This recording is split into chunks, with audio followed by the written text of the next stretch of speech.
Okay, so this one is 2008, the old syllabus, 9372, paper 1, question 5. 2008 have there are two 2008. One is the new syllabus and old syllabus. This one is the old one. Okay, this one it says that prepare a partnership balance sheet, and B, part 1, calculate the profit for the year ended 31 May 2008, and B, part 2, prepare an appropriation account. Okay, so for this question, it's very important that you should lay out all these question first, then you do everything simultaneously. Otherwise, if you try to finish part A first, then when you come to part B, you will get stuck.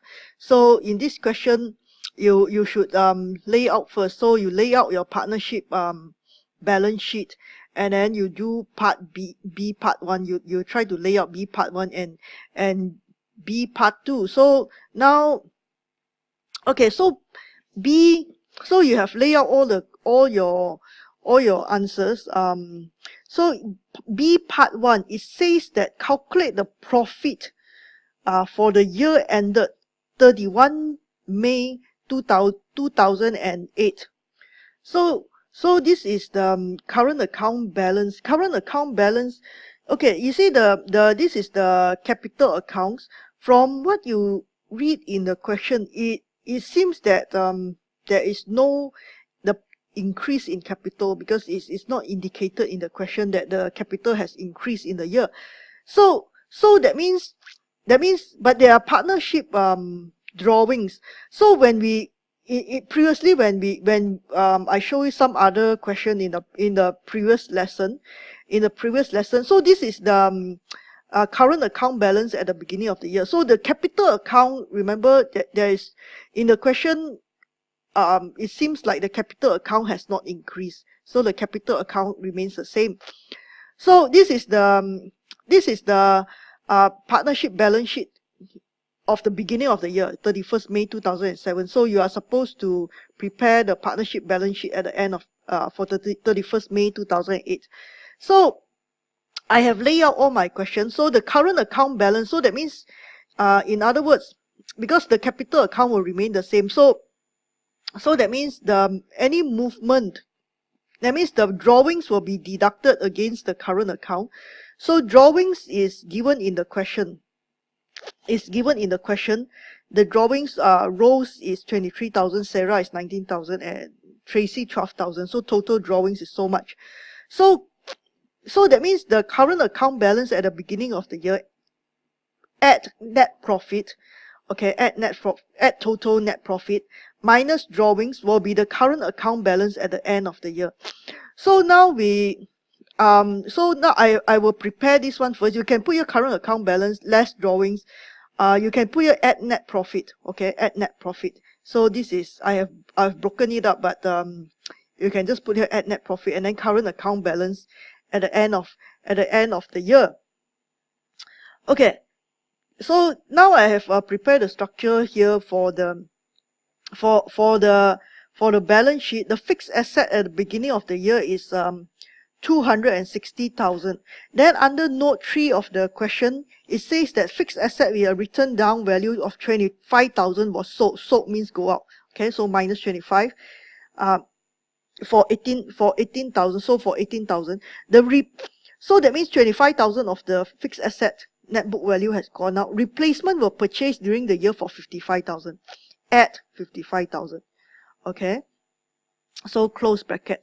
Depreciation at a rate of 20% per annum is charged on the year-end values of the fixed asset.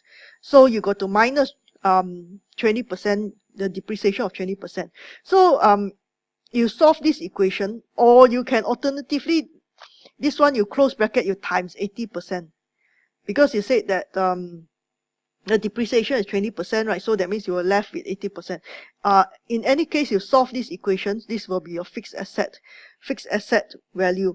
So in the note 5 of the question, at 31st May 2008, account balances were as follows. So you have trade debtors 85,000, prepayment 17,000. Okay, then creditors 78,000. accruals 19,000, bank overdraft 21,000. And then note 1 in the question, it says that stock was valued. You see additional information for the year ended 31 May 2008. Stock was valued at cost 182,000. The net realizable value is 168,000. Okay, as I have explained to you before, just a little bit recap. In lesson 1, you see the stock at the year end, the cost is 182,000. But the net realizable value, that means net sellable value, is 168,000. This indicates to me that some stock could be expired or spoiled or whatever. That's why even though the cost is 182,000, but the net realizable value, that means the net, something like the net market value, the sellable value, is only 168,000. So we should take the lower one. Stock should be valued at the lower of cost and net realizable value. So we take the net realizable value because this is lower. Okay, so this figure we will put in our balance sheet, 168,000. So that's how I get all this figure. Okay, in note 2 of the question, so now you look at the balance sheet. You look at the balance sheet bank loan figure, repayable 2015. So this one you treat it as a long-term liability, 120,000, right? So in the note 2, it says that bank loan is repayable by equal installment of 15,000. So that means during the year, okay, that one is that in the question, that one is 31st May 2008. 2007 is 120,000. So during the year, they would have repaid 15,000. So the bank loan would have minus 15,000. Okay. And you should minus another 15,000 because this 15,000 is repayable within 1 year. So you should put under current liability. Okay. Current liability, that means liabilities that are due for payment within 1 year.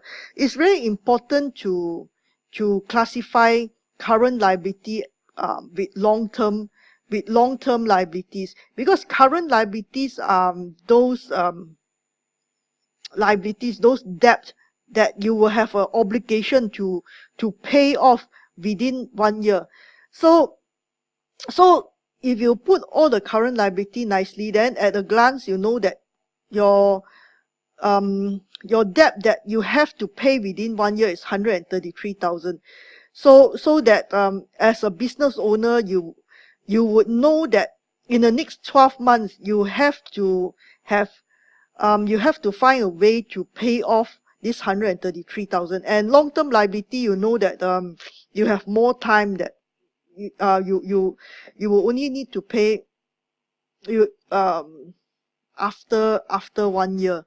So that is the reason why you have to classify current liability and long-term liability properly. So 15,000 is what you have paid already during the year, and 15,000 is transferred to current liability, the bank loan bracket current portion. So this one is the bank loan, the long-term portion, 19,000. In the exam, you cannot use correction fluid or correction tape. So if you miss out and you have not leave enough space, you have to squeeze in between like that. So this is how I got all the figures. Okay, so like what I said, the question indicates that, from the question we can see that there is no movement, there's no change in the fixed capital account. So fixed capital account is same as the previous year. So you know that the balance sheet should balance. So you have this figure, 279,000. So I will put the 279,000 here. Okay, so 279,000. So current account, I lay it down first. Rose, Sarah, Tracy. Okay, so this is last year's figure, 22,000, 7,000. And these are the drawings. Drawings as in note 4. So minus drawings first. So I don't know specifically, for each of them, what is the current account balance, but I know in total. So 279, I put 279. So 279 minus 210, so 69,000 would be the difference. So I put here 69,000.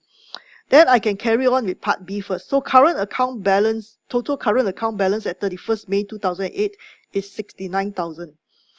So the profit for the year ended 31st May 2008 would be the difference. So 69,000. So that means this one, the profit for the year will be, you imagine is X.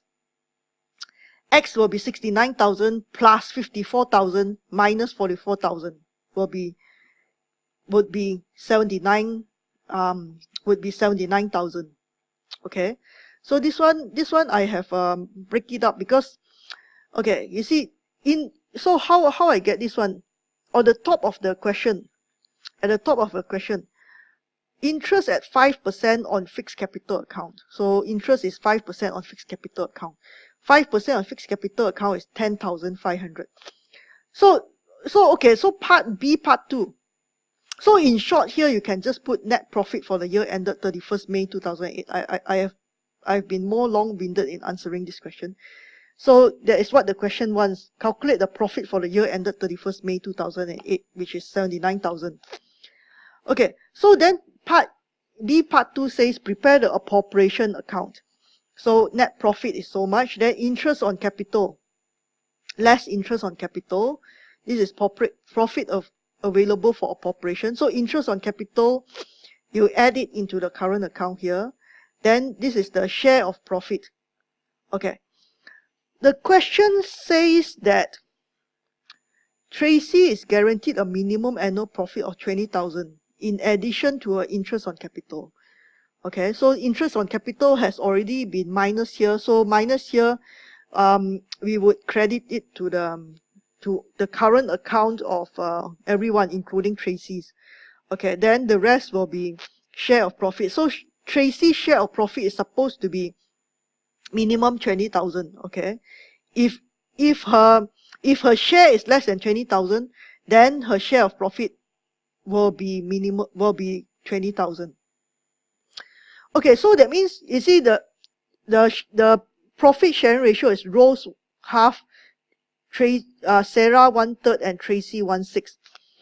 So in other words, it will be Tracy 1/6. So Tracy, if you take up the pie, so 1/6 is taken up by Tracy already. So that means when we exclude Tracy's share, when you exclude Tracy's share, the balance would be 5 pieces. Okay, 5 share in this pie. 5 share in this pie. So Rose will be 3/5 and Sarah will be 2/5. That is because you see, if we look at this, in other words, the profit will be shared in a ratio of Rose 3/6, Sarah 2/6, and Tracy 1/6. Okay, so Rose 3/6, Sarah 2/6. Okay, so that means Rose will take 3 portion and the pie is left only 5 slice. Okay, so will be 3/5. And then Sarah would be 2/5. Okay, because Tracy has already taken her share. So times the remainder, 68,500 minus 20,000, times 48,500 will be Rose and Sarah. So this is my appropriation account. This is my workings. So this share of profit will add into the current account. Then you get all these figures. Okay, so I have completed this question already. So we are going faster and faster. Okay, thanks.